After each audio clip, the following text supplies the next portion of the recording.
Talk Ava. Learn English with confidence. Welcome back, everyone.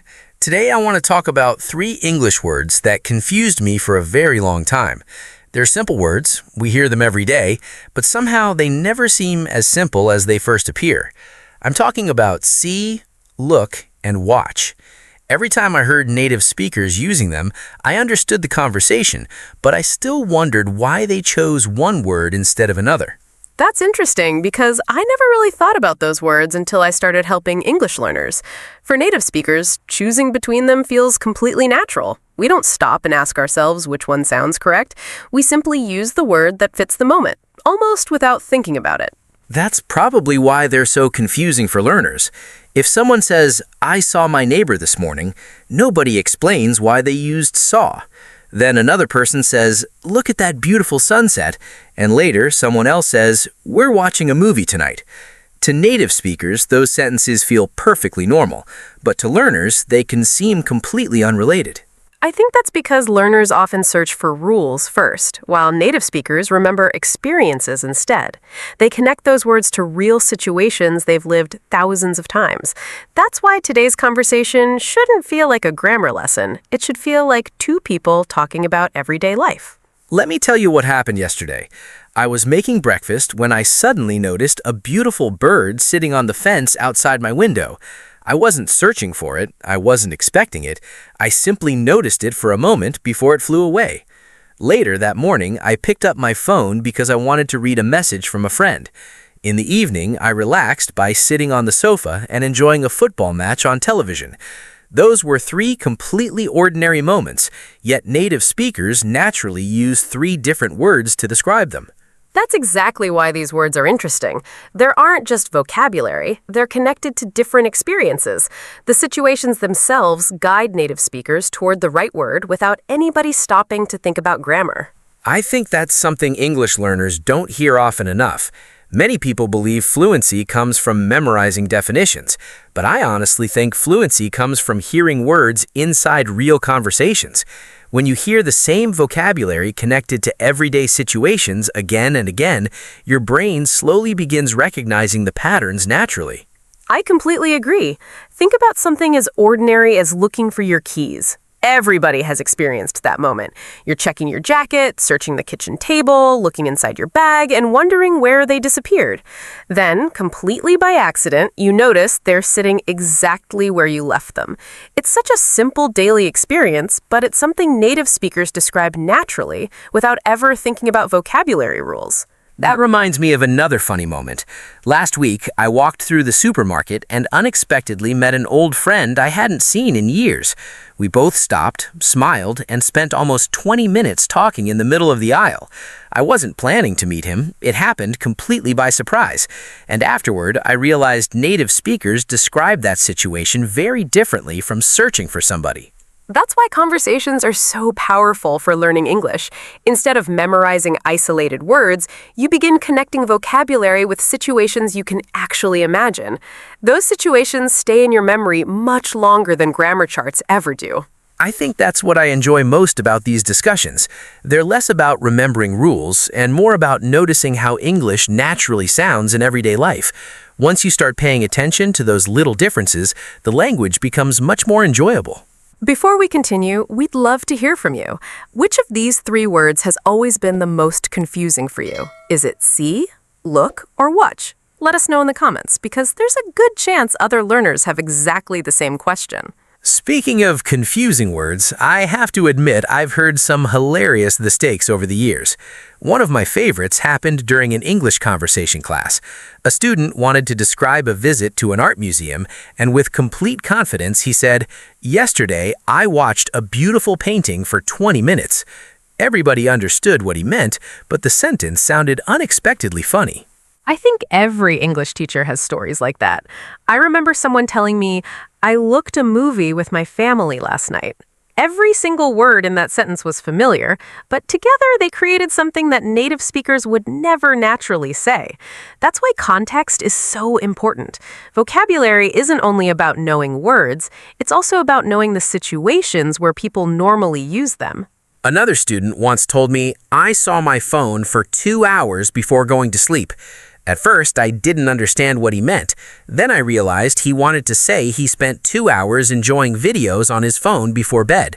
The sentence wasn't impossible to understand, but it created a completely different picture in my mind. That's what makes English so interesting. Tiny vocabulary choices can quietly change how a sentence feels. Native speakers don't normally think about those choices because they've heard them since childhood. Learners, however, are building those connections one conversation at a time. I experienced something similar while visiting an art gallery with a friend from another country. We stopped in front of a painting and he smiled before saying, "I'm watching this picture because it's very relaxing." I understood exactly what he wanted to express, but hearing that sentence reminded me how naturally native speakers connect different situations with different words. The same thing happens in everyday places. Think about sitting in a busy cafe. Sometimes you're enjoying a cup of coffee while quietly observing everyone around you. Families are talking, children are laughing, tourists are taking photographs, and people are rushing to work. Native speakers naturally describe that experience differently from admiring a painting or enjoying a football match. Nobody stops to analyze the vocabulary. The situation itself guides the choice. That's one of my favorite things to do while traveling. I love sitting by a window with a coffee and simply noticing what's happening around me. Every city has its own rhythm. Some places feel calm, while others are full of energy. You can learn a surprising amount about a place just by spending half an hour quietly observing everyday life. I enjoy doing the same thing, especially in airports. They're full of interesting moments. You see families saying goodbye, children running through the terminal, business travelers rushing toward their gates, and people excited about beginning a holiday.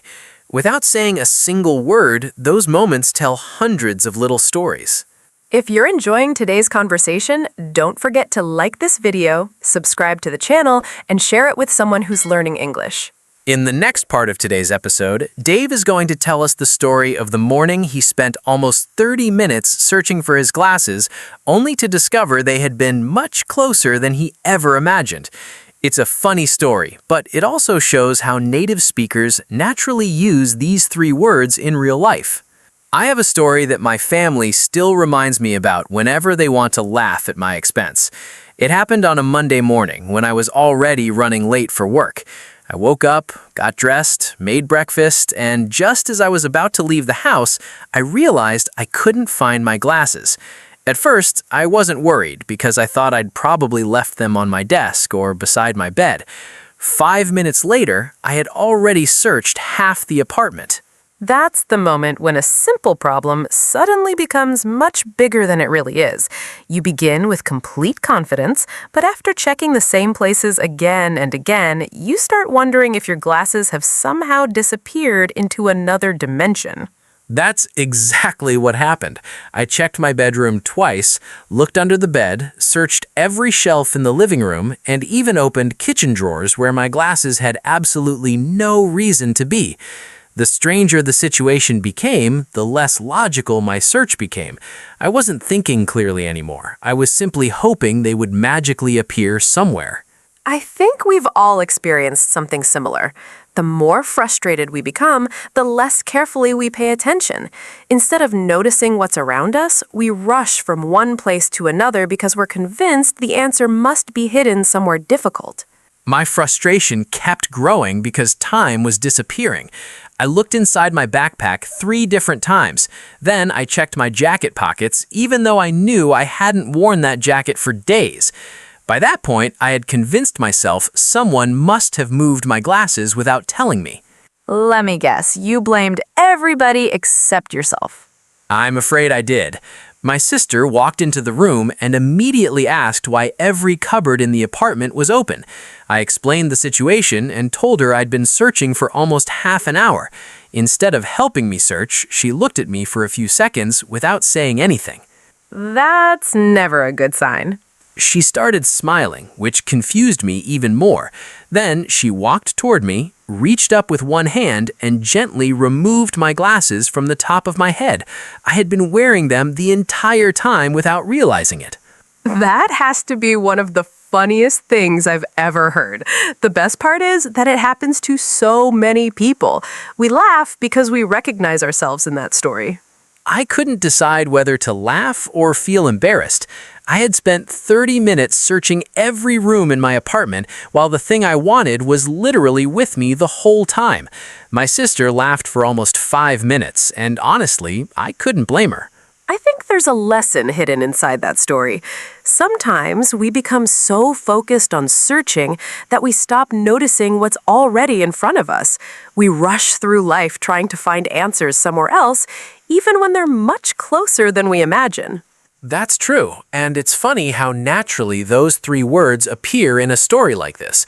Nobody plans to use them, they simply fit the situations as the story unfolds. That's one of the reasons conversations teach English so well. The vocabulary feels connected to real experiences instead of isolated examples. Your story reminded me of one of my favorite ways to spend a quiet afternoon. Whenever I visit a new city, I always try to find a small cafe with outdoor seating. I order a cup of coffee, choose a table near the window, and spend some time simply observing the people around me. It sounds like a very ordinary activity, but I honestly think it's one of the best ways to understand a place. I completely agree, because every city has its own personality. You don't always discover it by visiting famous landmarks. Sometimes you learn much more by sitting quietly and paying attention to everyday life happening around you. Exactly. I remember visiting a little cafe during a weekend trip last year. It wasn't crowded, but there was a steady stream of people walking past. A family was laughing while trying to convince a small child to finish an ice cream before it melted. A tourist kept unfolding the same city map because he was clearly lost. An elderly couple walked slowly past the cafe, holding hands as if they had done it every day for decades. Those are the kinds of moments I enjoy most while traveling. Famous attractions are beautiful, but ordinary people often tell the most interesting stories. You begin wondering where they're going, what kind of day they're having, and what conversations they might be sharing. That's exactly what happened to me. A young man arrived carrying a huge bouquet of flowers. Every few minutes, he checked the entrance of the cafe, smiled nervously, and looked at his watch again. I couldn't help wondering whether he was waiting for someone special or hoping to apologize after an argument. That's a perfect example of why people enjoy sitting in cafes. You never know what little stories you'll witness. Years ago, I thought it sounded strange when people said they enjoyed spending an afternoon simply observing the world around them. Now, I completely understand it, because every street is full of interesting moments if you slow down enough to notice them.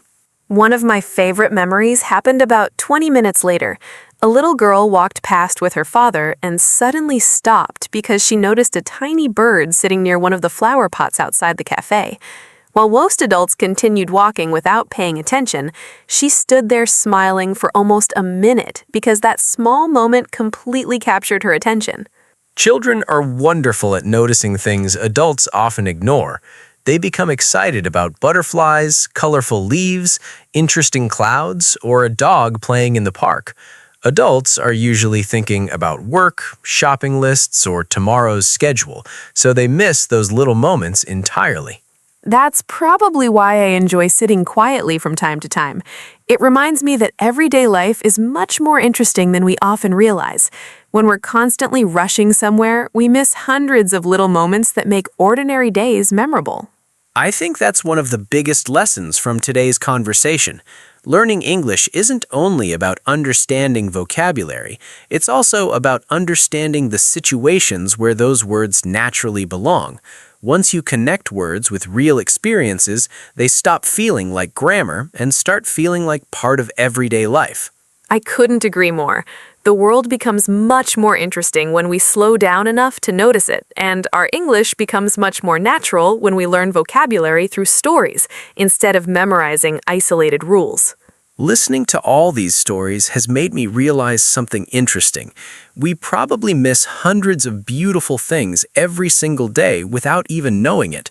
They aren't hidden from us, and they aren't far away. They're simply so familiar that our brains stop paying attention to them. I think that's completely true. Have you ever walked the same street every morning and suddenly noticed a building you've somehow ignored for years? It almost feels impossible because you've passed it hundreds of times, yet one day you finally stop and wonder how you never paid attention before. That happened to me recently with a huge tree near my apartment. I've walked past it almost every day for years. One afternoon, I happened to leave work a little earlier than usual, and the sunlight was shining through the branches in a beautiful way. I stopped for a few seconds because it looked completely different from what I was used to seeing. The funny part was that the tree hadn't changed at all. The only thing that changed was the amount of attention I gave it. That's a wonderful example because our lives become so busy that we often notice only the things connected to our schedules. We notice traffic because we're late. We notice our phones because they're constantly making sounds. We notice emails because somebody expects a reply.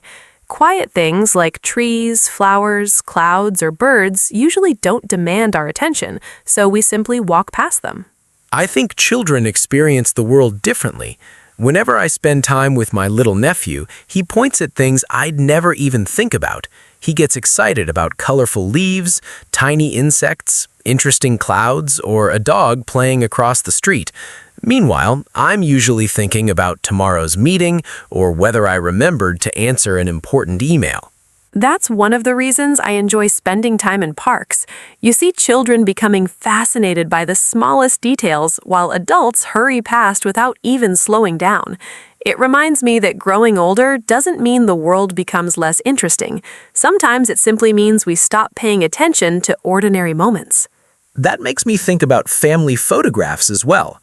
Most of us have hundreds of pictures saved on our phones, but how often do we actually sit down and enjoy looking at them? We capture important memories because we don't want to forget them, yet many of those pictures stay hidden inside our phones for months or even years. I had exactly that experience a few weeks ago. I was searching for an old document on my laptop and accidentally opened a folder full of family photos from several years ago.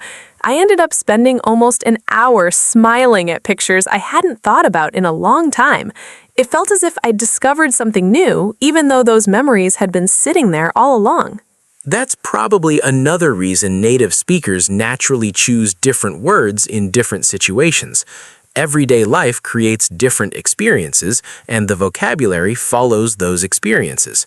We don't think about choosing words, we simply describe what naturally happened. I think learning English becomes much easier once you stop trying to memorize isolated vocabulary and start connecting words with real moments from your own life. Those personal experiences stay in your memory far longer than any list of definitions ever could. Since we're talking about everyday experiences, let's move to something almost everyone enjoys. Movies, sports, concerts, and online videos are a huge part of modern life. It's amazing how often these situations appear in ordinary conversations without us even realizing it. That's true. Think about how many times someone asks, "Did you watch the game last night?" Or "Have you watched that new movie yet?" Those questions appear naturally in conversations between friends because entertainment is something people love talking about. Football is probably the best example for me. Whenever my favorite team is playing, I try to avoid checking the score because I enjoy sitting down later and experiencing the whole match from beginning to end. Even if someone already knows the result, I still want to enjoy every exciting moment myself. I understand that completely. I feel the same way about films. Sometimes my friends finish a movie before I do, and they immediately want to discuss the ending. I always ask them to wait because discovering the story yourself is much more enjoyable than hearing someone explain it. Speaking of films, have you ever noticed how different people's habits are? Some people give their full attention to a movie from beginning to end. Others spend half the film checking messages on their phones.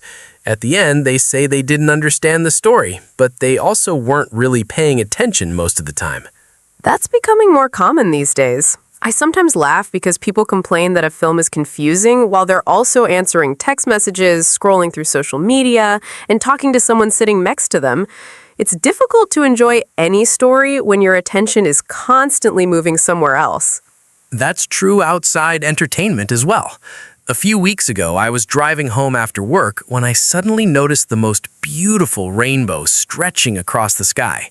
It only lasted a few minutes, but it completely changed my mood. I actually pulled into a parking area just to enjoy it for a little longer, because I knew it would disappear quickly. Moments like that are wonderful because they can't really be planned. They simply happen while you're living your ordinary life. I had a similar experience during a walk one evening when I unexpectedly noticed fireworks in the distance.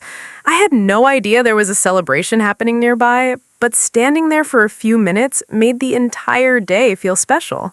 Those unexpected moments often become our favorite memories because they surprise us. We don't schedule them or prepare for them. They simply become part of an ordinary day that suddenly feels unforgettable. The same thing happens when you're sitting by a window in a restaurant or cafe.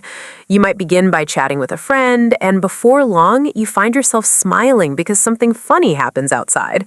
Maybe a dog starts chasing leaves across the sidewalk, or a little child becomes excited after spotting a street musician.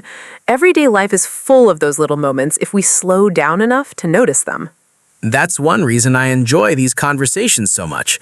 They remind me that learning English isn't only about vocabulary, it's also about learning to describe real experiences in a natural way. Once you connect words to stories, they become much easier to remember because they're attached to emotions instead of grammar rules. Before we continue, we'd love to hear from you. What's the last movie you watched that you would recommend to everyone? Leave your answer in the comments because we're always looking for great recommendations, and it's another wonderful way for all of us to practice English together. I have a feeling our comment section is about to become a long list of movies we'll all want to watch. I don't think anyone will complain about that because discovering a great story is always a wonderful reason to spend an evening relaxing. Everything we've talked about today has made me think about something that has quietly changed over the years. When I was younger, I always believed exciting moments had to be big. I thought happiness came from traveling somewhere new, buying something expensive, or doing something extraordinary. Now I find myself appreciating things that my younger self probably wouldn't have noticed at all. I know exactly what you mean. A few years ago, I would have walked through a park without paying attention to anything around me because I was always thinking about the next thing on my schedule. These days, I find myself slowing down much more often. I notice the sound of birds early in the morning, children laughing in the distance, and the way the sunlight changes as the afternoon becomes evening. I had a similar experience last weekend. I woke up earlier than usual, made a cup of coffee, and sat by the living room window. Normally, I would have reached for my phone within a few minutes, but instead, I stayed there quietly. I watched people walking their dogs, saw a father teaching his little daughter how to ride a bicycle, and noticed an elderly neighbor carefully watering flowers outside her house. Nothing dramatic happened, but somehow it became one of the most relaxing mornings I had had in a long time. That's such a beautiful example because those moments have always existed. The neighborhood didn't suddenly become more interesting. You simply gave yourself enough time to notice what had always been there. I think that's one of the biggest changes that comes with experience. We stop rushing quite so much, and as a result, we begin appreciating ordinary moments that once felt invisible. I sometimes wonder if children enjoy life differently because they naturally pay attention to those little things. They'll stop walking because they notice an interesting butterfly or spend 5 minutes watching ducks in a pond. Adults usually keep moving because they're thinking about work, appointments, or tomorrow's responsibilities. I think children remind us that curiosity is a wonderful habit. Last month, I was visiting my niece, and we went for a short walk after dinner. It should have taken 10 minutes, but it ended up taking almost half an hour because she wanted to stop every few steps. She wanted to look at flowers, watch a squirrel climb a tree, and even spend a minute smiling at a cat sleeping on someone's front porch. At first, I thought we were walking incredibly slowly, but by the end, I realized she'd helped me enjoy the evening much more than I would have on my own. That's a lovely story because it reminds us that life doesn't always need to move quickly. Sometimes the most memorable moments happen when we allow ourselves to slow down instead of rushing toward the next task. Exactly. I also think this idea connects beautifully with learning English. Many learners become frustrated because they want to improve as quickly as possible. They focus so much on reaching fluency that they forget to enjoy the learning process itself. If you slow down, listen carefully, and enjoy each conversation, you'll often learn much more than you expect. That's true. Looking back, I don't remember every grammar rule I studied, but I do remember conversations that made me smile. I remember funny misunderstandings, interesting stories, and moments when I suddenly realized I understood something naturally without translating it in my head. That's why conversation is such a powerful teacher. Real experiences stay with us much longer than isolated rules because emotions help us remember language. We don't just memorize words, we connect them with people, places, and memories. As we reach the end of today's conversation, I think we've discovered something much bigger than the difference between three English words. At the beginning of the episode, I thought we were simply going to talk about vocabulary. Instead, we've spent most of our time talking about everyday life and the little moments that often go unnoticed. I completely agree. That's probably why native speakers use these words so naturally. They're not thinking about grammar or vocabulary lists. They're simply describing what's happening around them. The words become part of the story instead of the focus of the conversation. When I think back to today's stories, I remember the bird outside my window, the morning I spent searching for my glasses, the people sitting in the cafe, the rainbow after work, and the little girl smiling at the bird near the flower pot. Those memories all feel different from one another, and somehow the language naturally changes with them. That's exactly why learning through conversation works so well. Every story creates its own situation, and every situation helps the vocabulary feel natural. Instead of trying to memorize when to use a particular word, you begin connecting it with real experiences. Before long, choosing the right word becomes much easier because you're remembering the story rather than a grammar rule. I think that's the advice I'd give every English learner. Spend less time worrying about perfect explanations and more time listening to real conversations. Watch interviews, enjoy podcasts, read simple stories, and notice how people naturally express themselves. The more real English you hear, the more those patterns begin to feel familiar. That's wonderful advice because fluency isn't built by memorizing hundreds of complicated rules. It's built by hearing the same natural patterns again and again until they become part of the way you think. Every conversation teaches you something, even if you don't realize it immediately. I also hope today's episode encourages everyone to pay a little more attention to the world around them. The next time you're walking through your neighborhood, sitting in a cafe, traveling somewhere new, or relaxing with your family, slow down for a moment. Notice the small things. Those ordinary moments often become the ones we remember most. I couldn't agree more. The world is full of interesting stories, beautiful places, and unexpected moments. Sometimes all we need to do is slow down enough to notice them. That habit not only makes life more enjoyable, but it also makes learning English feel much more natural because you're connecting language with real experiences. If you enjoyed spending time with us today, don't forget to like this video, subscribe to the channel, and share it with someone who's learning English. Your support helps us create more conversations like this, and we're always grateful to have you learning with us. Thank you so much for joining us. We hope today's conversation helped you feel more confident about how native speakers naturally use see, look, and watch in everyday life. More importantly, we hope it reminded you that the best way to improve your English is to enjoy real conversations, stay curious, and keep noticing the world around you. We can't wait to see you again in the next episode.